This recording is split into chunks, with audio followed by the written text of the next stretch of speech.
up in a sweat. Is it over yet? Oh no, the day has just begun. Can't hide from the day, can't run from the sun. আমার কম চালানো সাইকেলগুলো সব এখানে। এটা হচ্ছে আমার সবচেয়ে প্রিয় ট্রেকের উইন্টেজ রেট্রো রোড বাইকটা। এটা হচ্ছে 71-এর, আমার মেয়ে চালায়, এখন অনেকদিন যাবৎ পরে আছে, চালাতে পারতেছে না।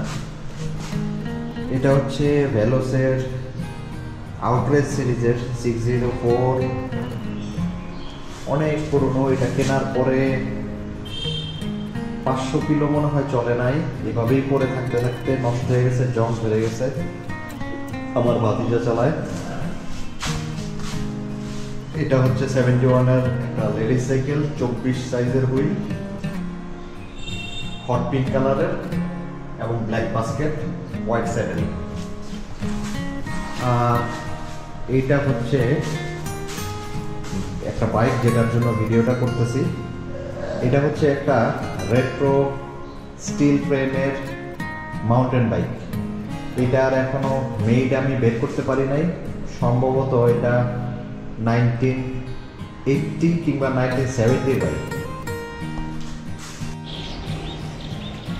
এটি একটি pure vintage retro mountain bike.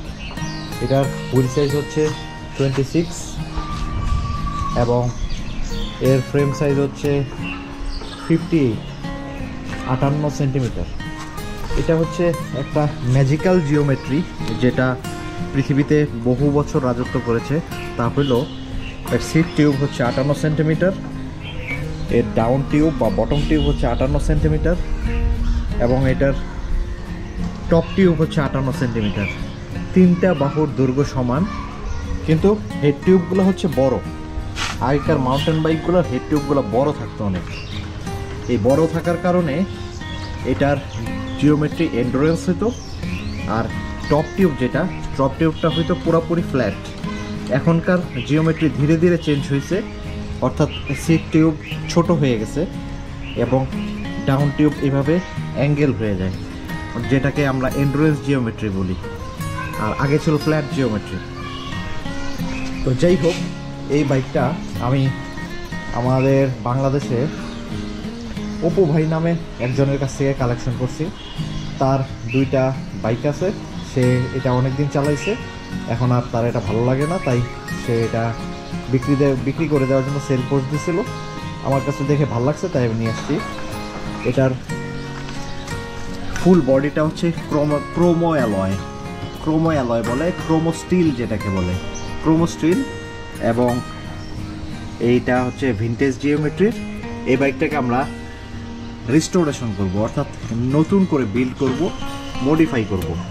এটার স্প্যান্ডেল সিস্টেমের হাব সামনে এবং পেছনে দুই ক্ষেত্রেই। আমরা স্প্যান্ডেল সিস্টেমটাকে উঠিয়ে দিয়ে কুইক রিলিজও করব না, আমরা একেবারে থ্রু এক্সেলে চলে যাব। এটাকে আমরা থ্রু এক্সেল করব এবং সামনে ডিস্ক ব্রেক ইউজ করব এই ফর্কটাতেই, এবং পেছনেও সেম। যদি এই দিকটা দেখেন, এটার মধ্যে ক্যান্টিলিভার ব্রেক সিস্টেম করা আছে।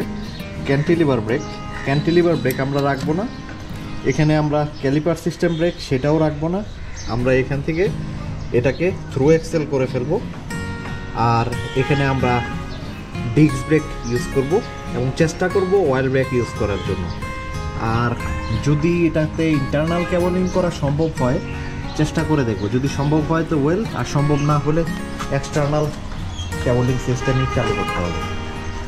আর যেহেতু এটাকে আমরা একটা গ্রাভেল বাইকের লুক দিতে চাইতেছি, তার কারণ হচ্ছে ওল্ড মাউন্টেন বাইকগুলোকে সবাই ফার্স্ট ওয়ার্ল্ডে সবাই গ্রাভেল বাইকই তৈরি করে, এবং আমাদেরও সেরকম একটা ইচ্ছা।